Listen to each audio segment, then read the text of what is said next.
Hey, book clubbers, and welcome back to chapter 7. I'm really excited to get right into this chapter. Chapter 6 ended in a pretty funny way.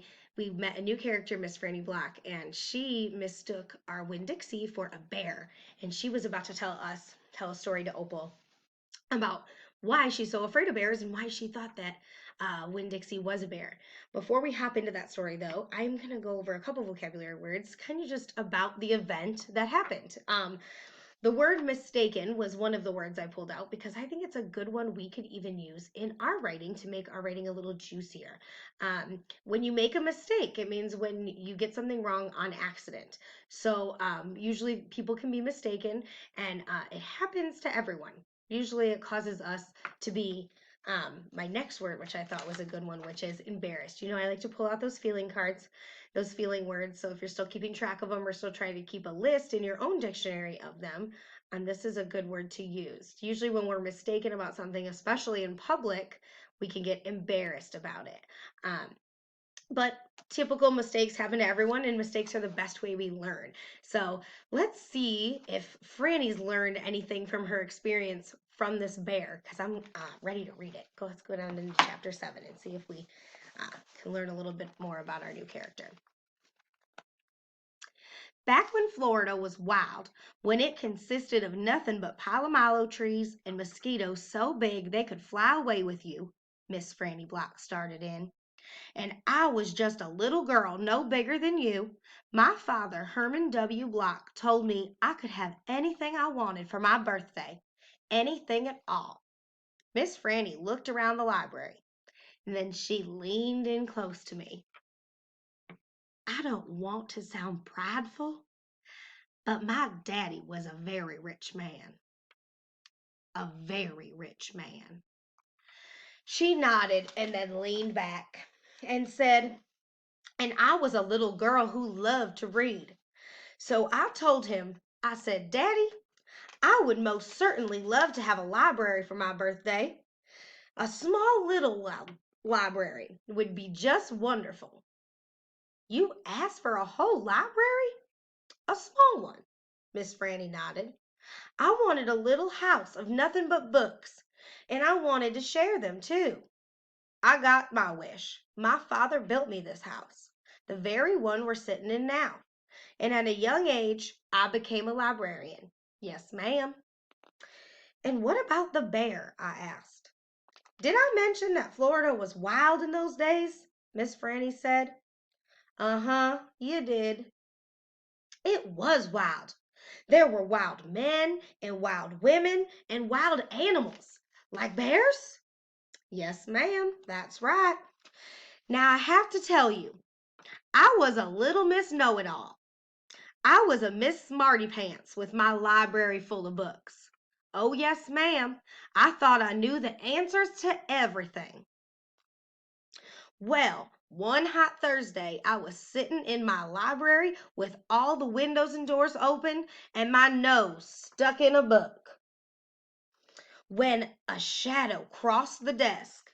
And without looking up, yes, ma'am, without even looking up, I said, Is there a book I can help you find? There was no answer. And I thought it might have been a wild man or a wild woman, scared of all the books and afraid to speak up. But then I became aware of a very particular smell, a very strong smell. I raised my eyes slowly, and standing right in front of me was a bear. Yes, ma'am, a very large bear. How big? I asked. Oh, well, said Miss Franny, perhaps 3 times the size of your dog. Then what happened? I asked her. Well, said Miss Franny, I looked up at him and he looked at me. He put his big nose up in the air and sniffed as if he was trying to decide if a little Miss Know-it-all librarian was what he was in the mood to eat. And there I sat. And then I thought, well, if this bear intends to eat me, I'm not going to let it happen without a fight. No, ma'am. I slowly and very carefully raised up my book I was reading. What was the book? I asked. Why, it was War and Peace, a very large book. I raised it slowly and I aimed it carefully and I threw it right at the bear and screamed, "Be gone!" And you know what? "No, ma'am," I said. "He went." But this is what I will never forget. He took that book with him. "Nuh-uh," I said. "Yes, ma'am," said Miss Franny. "He snatched it up and ran with it." "Did he come back?" I asked. "No, I never saw him again. Well, the men in town used to tease me about it. They used to say, 'Miss Franny, we saw that bear of yours out in the woods today. He was reading that book, and he said it sure was good and it would be all right if he kept it for another week.' Yes, ma'am, they did tease me about it."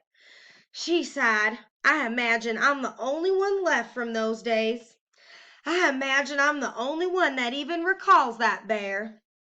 All my friends, everyone I knew when I was young, they're all dead and gone." She sighed again. She looked sad and old and wrinkled. It was the same way I felt sometimes, being friendless in a new town, and I not having a mama to comfort me.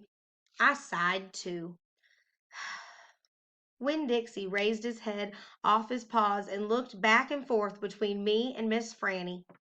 He sat up then and showed Miss Franny his teeth. "Well, now, look at that," she said. "That dog is smiling at me." "It's a talent of his," I told her. "It's a fine talent," Miss Franny said. "A very fine talent." And she smiled back at Winn-Dixie. "We could be friends," I said to Miss Franny. "I mean, you, me, and Winn-Dixie. We could all be friends." Miss Franny smiled even bigger. "That would be grand," she said. "Just grand." And right that minute, right when the three of us had decided to be friends, who should come marching in the Herman W. Block Memorial Library but old pinch-faced Amanda Wilkerson. She walked right up to Miss Franny's desk and said, "I finished Tom Tierman, and I enjoyed it very much.